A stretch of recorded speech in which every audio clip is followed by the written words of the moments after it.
Hey everyone, welcome back to my channel Anita Sahana dream garden. এই যে দেখুন, পিঙ্ক এক্স জোড়াটা কত সুন্দর লাগছে।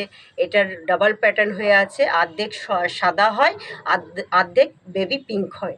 দেখতে পাচ্ছেন দু সেটের।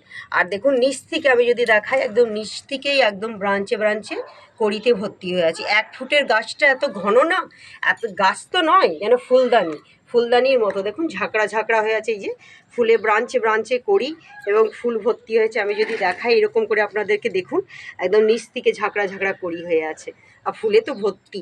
1 ফুটে গাছে যে এত এত ফুল আসবে, অসম্ভব ব্যাপার। এই যে মাটি সবসময় আলগা রাখবেন, বলেইছি আগে। অক্সিজেন, মাটি যতক্ষণ মাটি আলগা থাকবে না, গাছ অক্সিজেন নিতে সুবিধা বোধ করে না, ঠিক আছে, সুবিধা বোধ করে না। তো আমরা মাটি প্রথমে এই যে লুজ করে নেব। ফার্স্টেই সার তো দিতেই হবে। এই যে কলা ভেজানো জল, কলা চোখা ভেজানো জল আমি দেখিয়ে দিই। কলা চোখানো ভেজানো জল যত পচাবেন ততই ভালো।